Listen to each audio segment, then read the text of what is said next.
super excited to be here. Thank you all for coming. It's an honor to be at Creative Mornings to talk. And because the theme was death and we're creatives, I wanted to talk about killing fear and what that means when you're a creative. And our company is Pony Friday, so we thought it'd be really funny if we had a pony skull and crossbones. And the thing is when we talk about death as creatives, when our dreams die, we're dead. And I know that a lot of you have felt that, and a lot of times we go part way towards that dream. We take the half step, and then we forget that we continually have to push ourselves. And this is what it kind of feels like. You're in a forest, and the eyes of fear and all of the eyes of your peers are staring at you, and you're intimidated to go towards your dreams. So a lot of us will either not go or will pause longer than we should before gaining the courage to make it through. So we're going to talk about kill fear.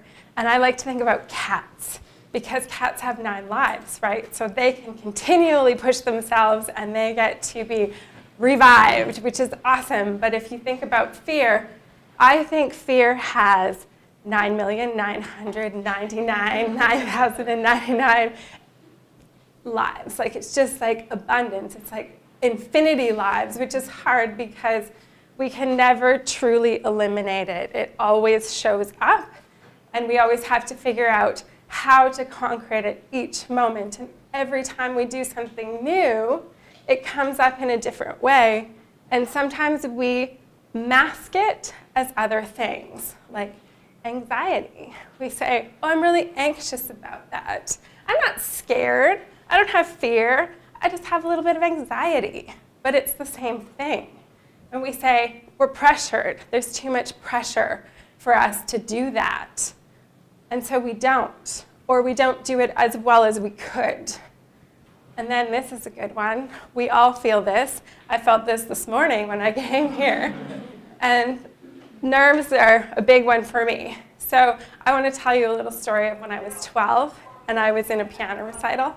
I'm not a pianist, but at the time my parents thought it'd be great if I could play the piano, and it's a great talent to have. And I went in, and it was my turn to perform at the recital. So I went up, I sat at the bench, and my hands were shaking so badly that I couldn't play.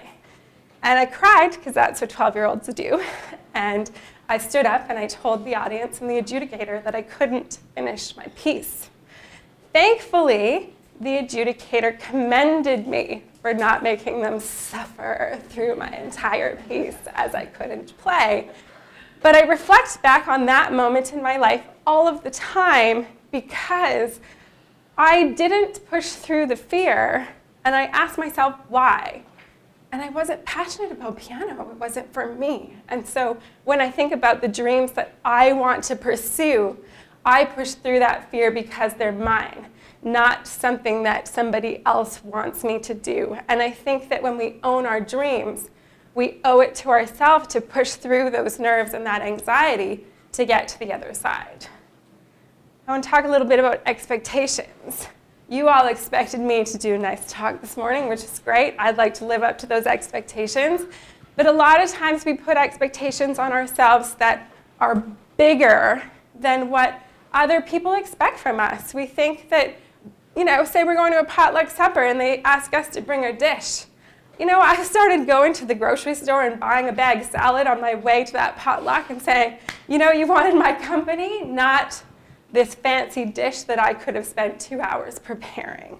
And I think that that's every time we do something, we have to think about what expectations we're putting on ourselves versus what other people are putting on us and what each moment requires. And that way we don't get overwhelmed, which is nice because that can be really debilitating. And we don't like to disappoint. So disappointment is huge. I know that after I do this talk, I will wonder if I have disappointed you. And that's a huge burden to carry. But if I know I showed up and I did my best and I prepared and I showed up authentically, I can release that. And I don't have to carry that with me. But something I've dealt with a lot is the need for perfection. And it's not a virtue. We always say, oh, I'm a perfectionist. it's not a good thing to strive for. We should strive for the best possible. We should strive for making it excellent, but perfection is crippling. I want to tell you a little bit about me as an artist. I would always, and when I was younger, so let's put it back to high school, I had an art teacher, and I was a bit of a teacher's pet in art class, because really in every other class, I kind of got terrible marks. But in art, I would get 100 almost every time, and I strove for that. And when I didn't, so when I would get my piece back and it wasn't 100%, I would be so furious that I would crumple it and I would throw it in the trash because I needed it to be 100%. That's what my whole definition of self was, which is terrible. Can you imagine if I hadn't let go of that? So let's think a little bit more about fear.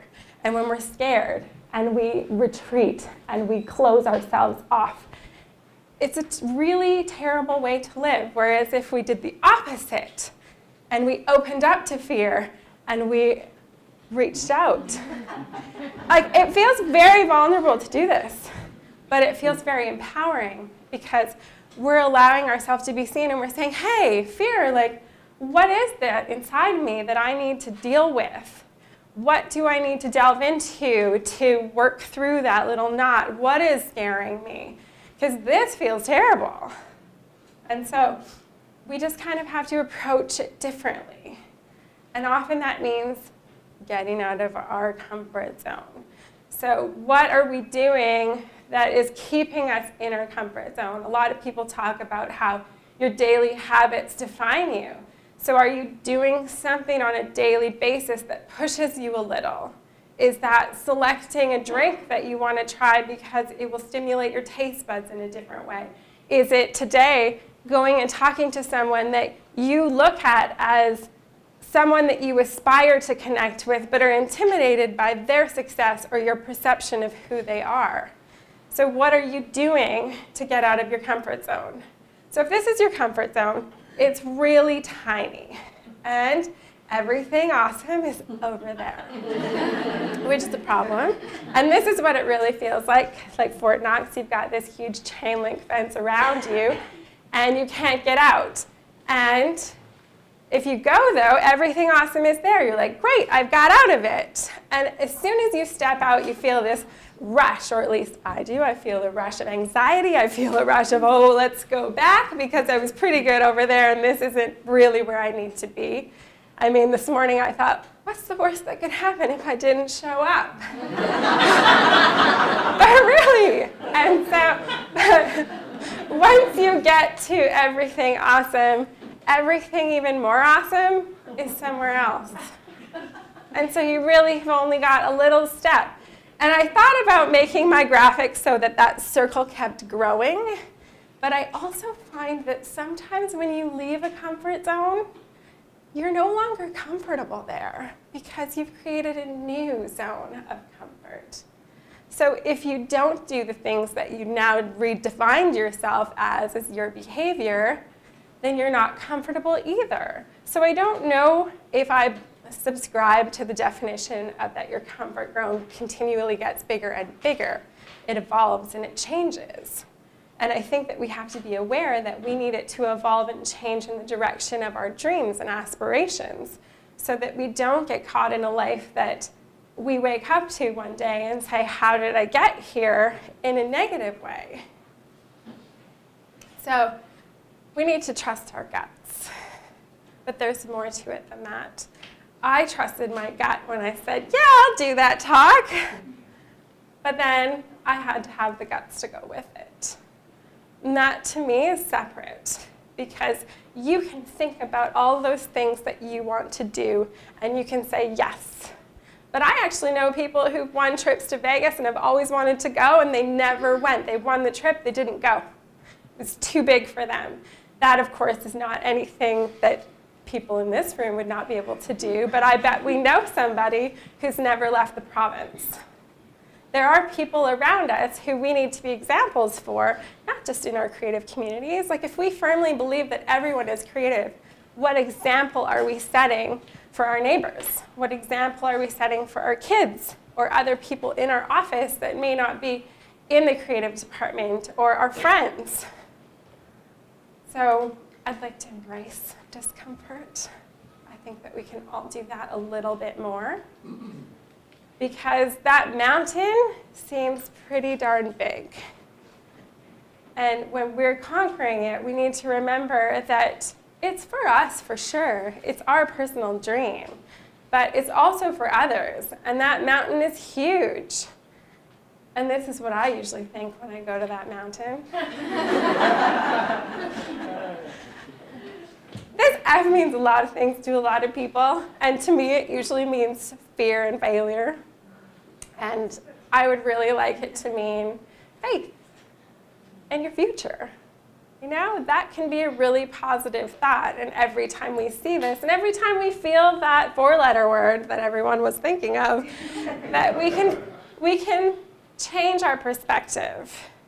And we can say, yeah, it is too hard. I firmly believe it is. So when people say, it's too hard, I want to say, yeah, it is. And that's why I sleep a lot. Because I need the energy to conquer that. You know, I have friends who stay up late and get up early, and they always are drinking a lot of coffee. And I like to get 8 hours at least. 10 hours is great. If I could get 10 hours every night, I'd be bright and shiny like this. And it would be awesome, because I can do what I need to do at the level I need to do it at. And I'll feel good about it. And so you have to decide how you're going to win and what winning looks like for you. What is that dream? So you can redefine it so that when you're climbing your mountain and when you're conquering your dream, you're not sitting at a piano going like this, because that's not your dream. You're strong and you're saying, this is what I want to do. And it doesn't matter if you don't believe in me, because I believe enough in myself to make it through. Because this is what often winning looks like, especially in creative. We're comparing ourselves, we're winning awards, and it feels great. But often we're not top, and we're always like, well, I didn't win that one. And so we're comparing ourselves, and this is really what winning should look like. It should look like you on a podium, because you succeeded, and you did something that you hadn't done before, and that's what we should strive for. When we achieve our dreams, that's how it should feel. That's how it should feel to walk in our shoes every day. I would like to say, start before you're ready. This is a Steve PRESSFIELD quote. Just stole that, but I would like to amend it because I'm a writer. And say, you are ready. And you showed up today because you wanted to hear it from someone else, hear another story of how somebody else stood up. And I signed up to do this talk because I really wanted to share as another creative in the community and say, you know what? There are really hard things for me. I'm challenged emotionally all of the time. And yesterday, when I thought about doing this talk, I thought of all the things that could go wrong. Maybe it'll snow, maybe it'll shut the building, maybe it'll be canceled, like there could be some miracle that would happen that I do not have to go. I really, really wanted it not to happen, but part of me did. I want to tell you, though, about the separation for me. So when I agreed to talk, I was super excited because it was really far away. It wasn't real. But as soon as CreativeMornings sent out a tweet about me, I thought, wow, she sounds impressive. How can I live up to that? And there's a separation between the person that I really feel like I am and the person that other people see me as. And that's scary, because that gap sometimes feels huge. It's not, but it can feel that way emotionally. And so I challenge you all, instead of asking a question, with your question, you tell me how you're going to kill fear and behave boldly.